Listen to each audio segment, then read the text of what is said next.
The American presidents were people like you and like me. At least that's how the founders intended them to be. Hi, my name's Teddy Ebby. Welcome back to my reoccurring segment where we're talking about the nicknames of the U.S. presidents from the past. Last time, we finished up talking about President number 18, Ulysses S. Grant. We covered his positive and negative nicknames. Now we're going to move on to President number 19, his successor, Rutherford B Hayes. And we're going to be talking today about his three most popular positive nicknames. Now, Hayes' positive nicknames were not really anything like his predecessor Grant's.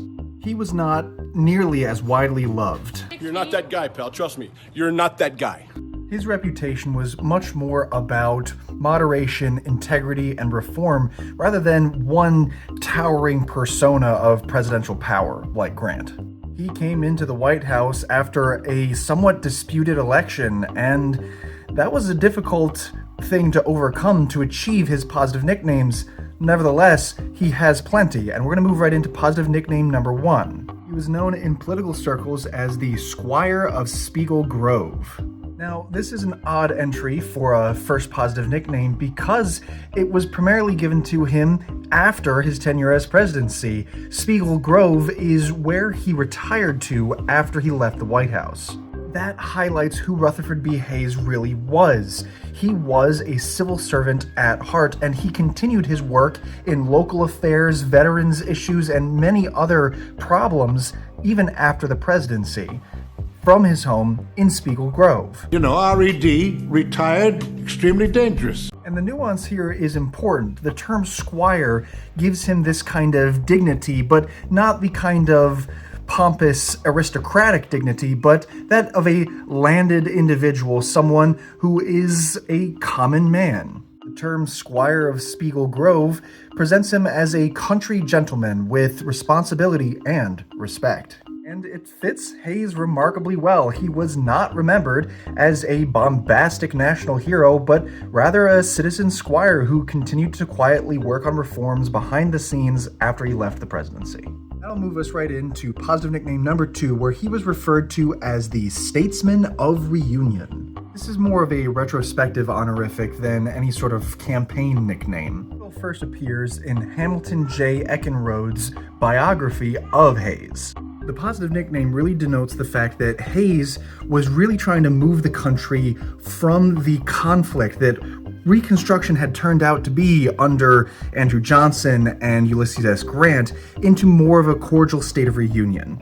The rise of entities like the Ku Klux Klan and many other hateful organizations born out of the coals of the Confederacy plagued Hayes' presidential term. However, he pushed for a smoother end to Reconstruction than perhaps his predecessor Grant, who was a little bit more of an iron-gripped president, would have pushed for. Hayes prioritized that kind of stability that was still lacking even nearly a decade after the Civil War had ended.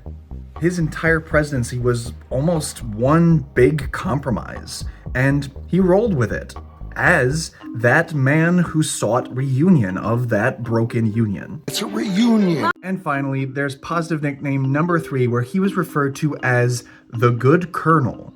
Now, Hayes' presidency is one that really bucks that American trend of putting a military president in the White House, realizing that a general is not necessarily a great statesman, and then moving towards a more traditional politician. Hayes had his own experience in the military. One would have expected the country, tired of Grant and his struggles with combating corruption due to his lack of political experience, to discard any sort of military candidate at all, but Hayes himself was an officer in the Union Army, and he prided himself on the fact that he was an officer first and then became a president. Hayes repeatedly emphasized his wartime reputation, and that bolstered his credibility in the White House and amongst the U.S. military. It was incredibly important because through the Compromise of 1877, which led to his presidency, there was the organized removal of the final federal troops that were occupying the South to oversee Reconstruction. And it's for the fact that he wasn't saddled with the same warrior-conqueror reputation that Grant was, that many historians believe Rutherford B Hayes was able to negotiate such a tenuous deal. All in all, Hayes's positive nicknames were less bombastic than most. He was an outsider, a reformer, a soldier gentleman, and somewhat of a homebody.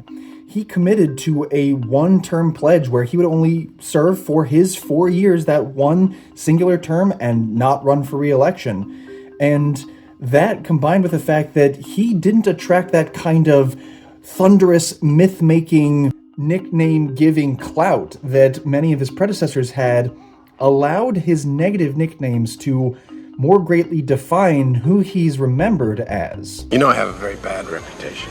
And we're going to go through those negative nicknames next time. Once again, my name is Teddy Ebby. These have been the 3 most popular positive nicknames of President number 19, Rutherford B Hayes. Join me next time when we talk about his 3 most popular negative nicknames.